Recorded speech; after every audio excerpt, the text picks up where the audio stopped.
Punkanya.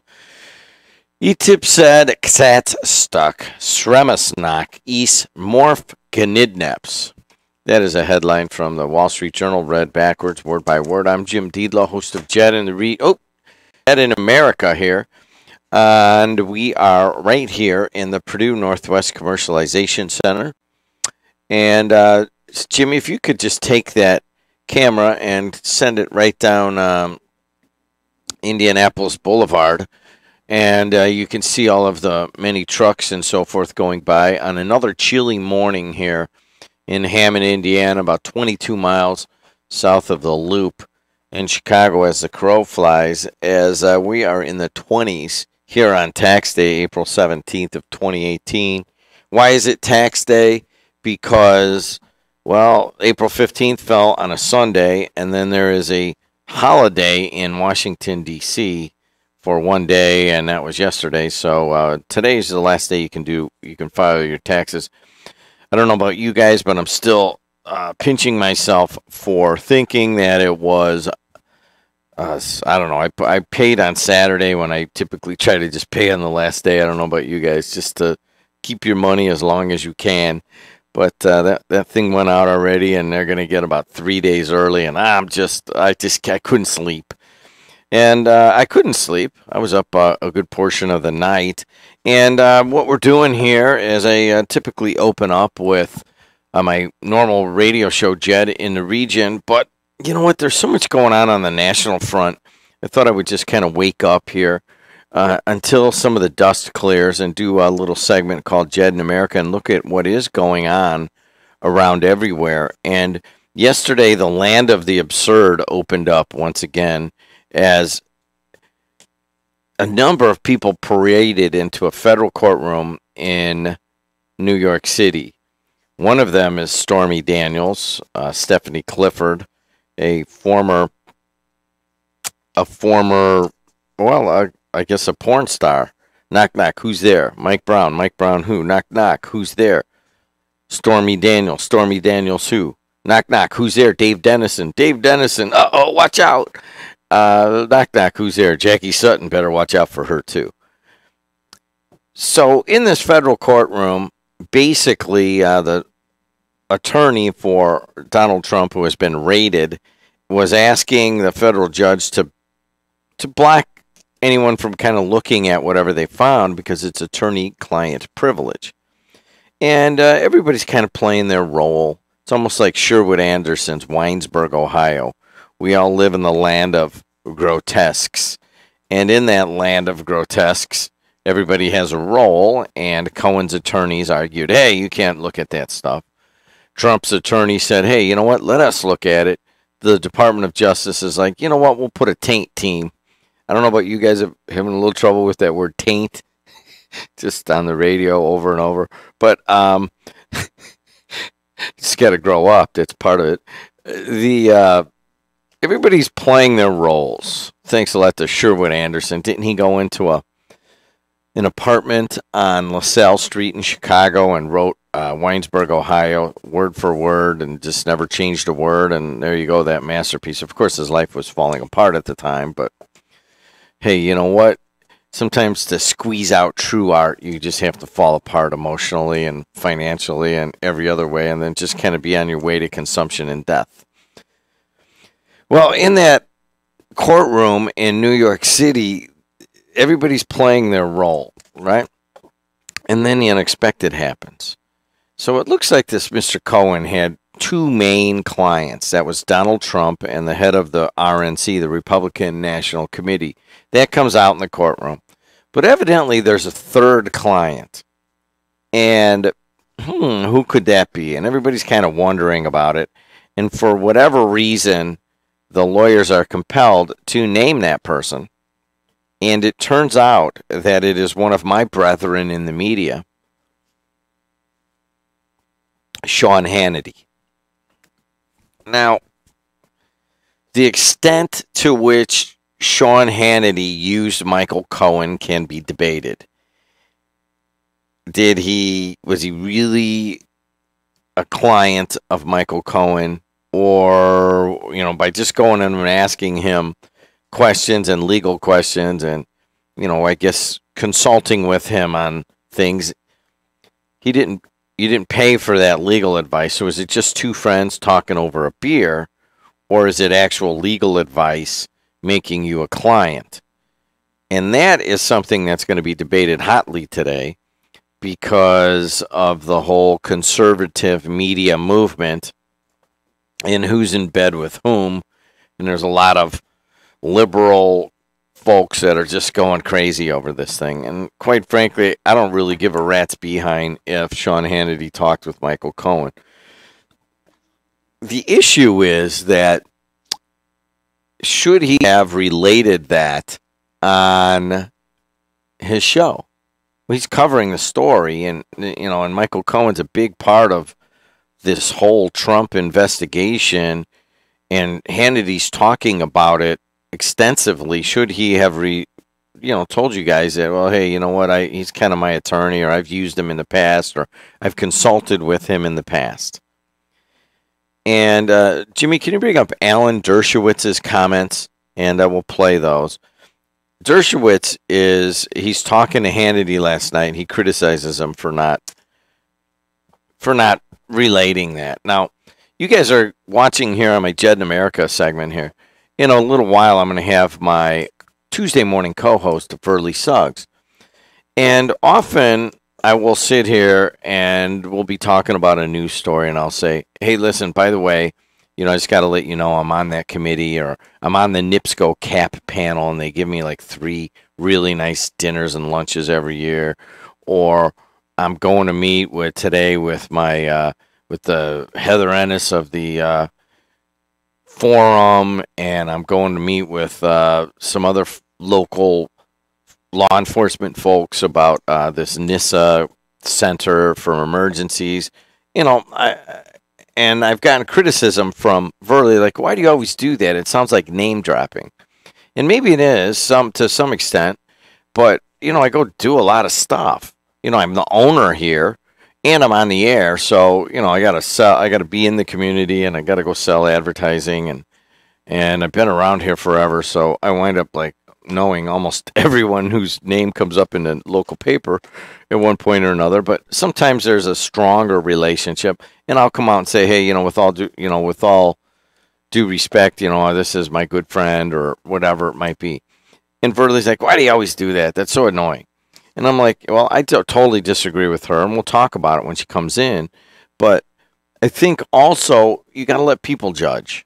You got to let folks judge if perhaps you have a biased opinion. You guys listened yesterday when I had my buddy of almost 50 years now, yikes, Billy Baker comes in. He runs he's the head of a board that gets $6 million a year or so, and fixes up a river around here. That's a public position, and he comes in, and you see that he's my buddy and whatever. So there it is. There's full revelation.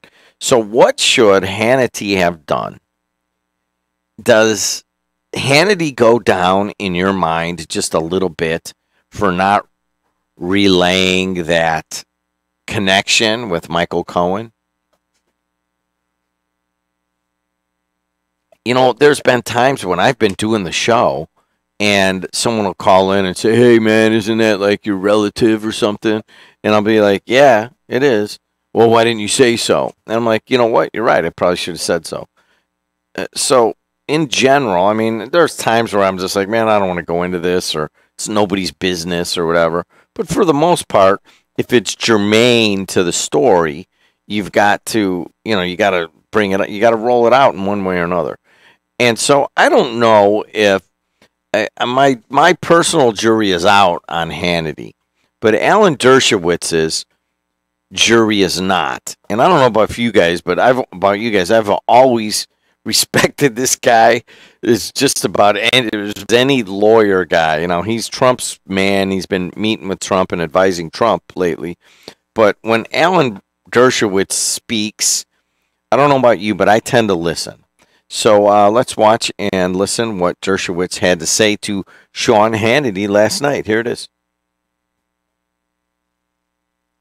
And we will do that right now. First of all, Sean, I do want to say that I really think that you should have disclosed your relationship with Cohen when you talked about him on this show. You could have said just that you had asked him for advice or whatever, but I think it would have been much, much better had you disclosed that relationship. You were in a difficult situation, If you understand the nature of it, Professor, I'm going to deal with this later in the show. No, I understand. It was minimal. I put out a statement about it. You should have said that, and that would have been fair to say that it was minimal. That's fine. You were in a tough position because, A, you had to talk about Cohen, and B, you didn't want the fact that you had spoken to him to be revealed. And you had the right, by the way, not to have your identity revealed. I have the right to privacy. Right. I do. But, you know, it's a complex situation when you're speaking to millions of people. Professor, it was such a minor relationship in terms of, and it had to do with real estate and nothing political. I understand. All right, there it is. So there's Dershowitz taking Hannity to task, kind of like Bob calling me in and, you know, you should have, what about this, or Dave from Crown Point. And, you know, if Hannity had the same people that keep me in line, that keep, you know, if that same energy was pointed towards him, he would have just mentioned it, and he would have been called out a long time ago. Let's take a look at some of the other stuff. James Comey's book comes out this morning, if you can believe that. Oh, by the way, I do want to I haven't heard this stuff, so I want to see how the late night hosts handled the Hannity thing last night. And Jimmy, can you load that up? I know Jimmy Kimmel had something to say about it, and Stephen Colbert, and I was busy, and Alexis and I went to bed, so I didn't stay up and watch these guys. If anything, I would have watched the White Sox lose in Oakland, and that is my favorite place to go watch a baseball game in America. I went there. I spent a lot of time on the concrete bleachers in the outfield back when they were concrete bleachers. You could go for $1 as a Berkeley student and sit on the concrete bleachers and just fry up and just come back just totally fried. But it was in the 50s yesterday and the Sox lost. But that's another story altogether. Let's see how late night comedy took the Hannity thing right here. Take it, Jimmy. And we'll get to that in just a second. As I know it was on CNN, I believe, and you've got that's a different one, Jimmy, not that one. But you've got some of these guys just taking some major shots at Sean Hannity for just not telling the whole story. Now, what will the fallout be after this? A week after his online war of words with Fox News host Sean Hannity, Kimmel had the opportunity to comment on Monday's surprising court revelation that Hannity was a client of President Donald Trump's lawyer, Michael Cohen. This morning, Michael Cohen was forced to reveal the name of a mystery third client. He tried everything to keep it secret, but the judge ordered him to reveal the name of client number 3, and shockingly, that client turned out to be my pal, Sean Hannity. Now let's hear it right now here. Take it away. Go back to the beginning of that clip, if you would. Everything to keep it secret, but the judge ordered him to reveal the name of client number 3, and shockingly, that client turned out to be my pal, Sean Hannity of Fox News. It was revealed Sean Hannity was a client of Michael Cohen. Kimmel said, "Isn't that interesting?" Kimmel then read from Hannity's statement about Cohen, which said that Fox hosts never retained Cohen in the traditional sense, received an invoice from him, or paid him legal fees. Hannity said he occasionally had brief discussions about legal questions. That sounds normal. He has a lawyer he doesn't pay, Kimmel joked. By the way, I'm thinking of hiring Michael Cohen as my lawyer. He only has 3 clients, and apparently he works for free. He doesn't take money from anyone. Anyways, my name's Jim Deedlaw. I'll do a little talking about some of the national stuff going up until about 6 o'clock. But we also have some local stuff we'd like to get to, and we do have an accident on the roadways. Big Rich, what's going on out there, my friend? Good morning, Jed. I decided to take the freeway since I'm going in pretty early today, and right, it just happened. So right when you get to 159th, there's a 2-car accident. One car's like blocking the off-ramp going off of 159th, and there's actually one truck that is actually upright on the center crash bumpers. So it doesn't look like there's any major injuries, but it's going to back up pretty darn quick. All right, I'm looking at it right now. I don't see it, so that had to have just happened. You're right, and we will keep an eye on that because 159th will start to back up very quickly. Did you? What kind of an eye did you get on the crash? It must have been happened just about a couple minutes because it just started slowing down, and then once I got to the accident scene, people were out walking around and stuff. So, but it was interesting. I didn't have time to take my camera out and take a picture of the truck, but it's weird how it landed on top of those center bumpers, and it was upright. So it didn't turn over. Okay, all right. Thanks a lot, Big Rich. We will definitely keep an eye on that. Talk to you. Thanks a lot, buddy. Goodbye.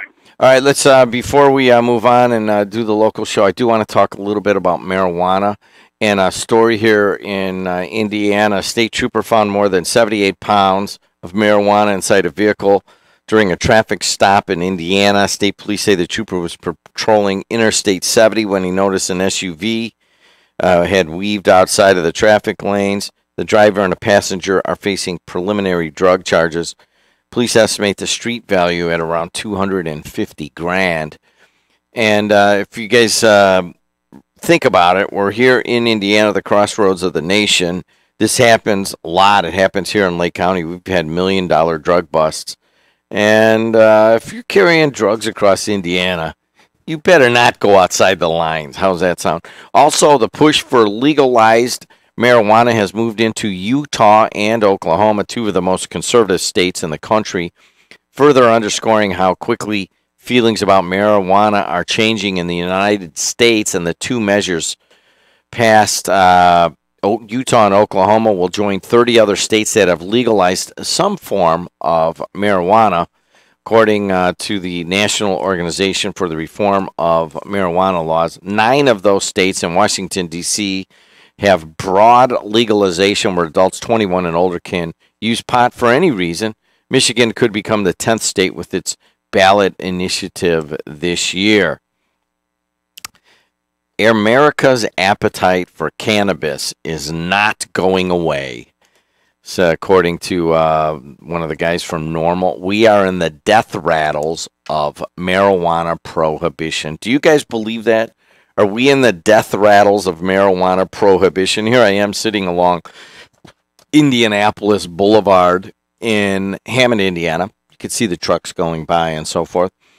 And I have a daughter who lives in New York City and suffers from a physical malady.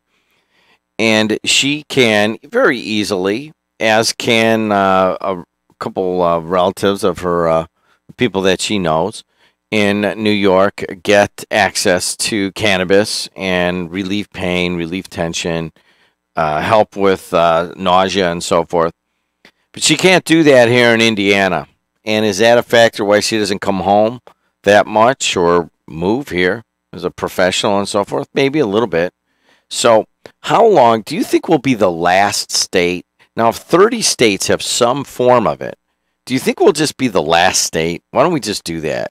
I mean, I guess our reputation nationally here in Indiana is, when you think of Indiana in the business sense, you might just think of, our recent dust up with having possible legislation that was seen to discriminate against gays. So why not just go all the way? Why not just make our image as the state that what? The state that stays the course. The state that doesn't smoke.